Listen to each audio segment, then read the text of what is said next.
In question 2 of this exercise, we have to look at this adjoining figure, and in part 1 we have to identify the pairs of corresponding angles, in part 2 the pairs of alternate interior angles, in part 3 the pairs of interior angles on the same side of the transversal, and in part 4 the vertically opposite angles. So let's start with the first part. We have to identify in the first part the pair of corresponding angles. So corresponding angles are angles that lie on the same side of the transversal and on the same side of their respective lines.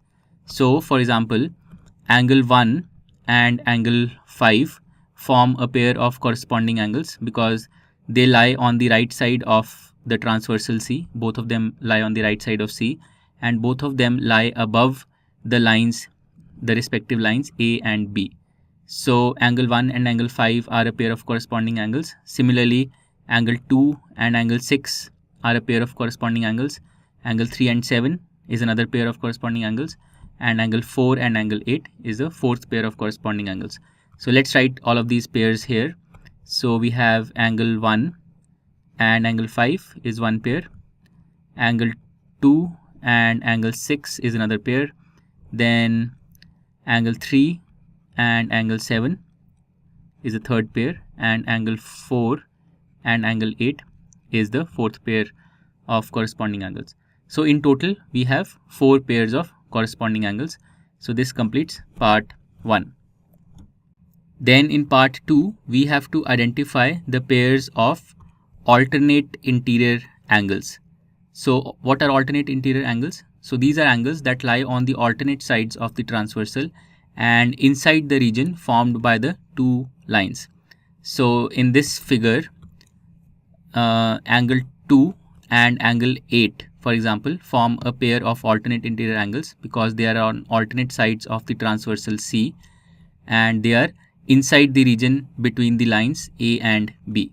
So angle 2 and angle 3 is one pair of alternate interior angles, and angle 3 and angle 5 is another pair of alternate interior angles. So let's write these two pairs. So we have angle 2 and angle 8 is one pair, and angle 3 and angle 5 is another pair. So this completes part 2. Now we come to part 3. In part 3 we have to identify the pairs of interior angles on the same side. So on the same side of the transversal, pairs of interior angles. So these are angles which lie on the same side. The name is self-explanatory. The angles which lie on the same side and within the two lines.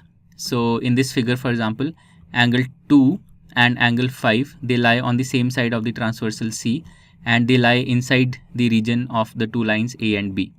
So angle 2 and angle 5 is one such pair, and then angle 3 and angle 8 is another such pair because both of these angles lie on the left side of C and inside the two lines A, within the region formed by the two lines A and B.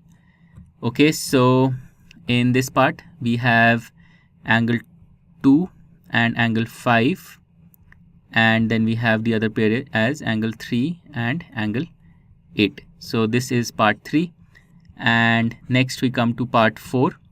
In part 4 we have to identify the vertically opposite angles. So this is actually quite straightforward.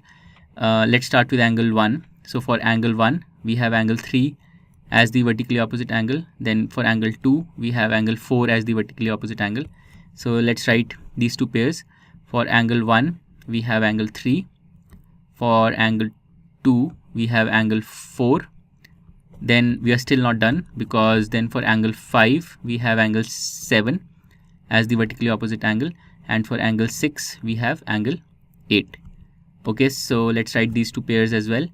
For angle 5 we have angle 7, and for angle 6 we have angle 8. So in all we have 4 pairs of vertically opposite angles. So this is part 4, and with this we have completed question number 2.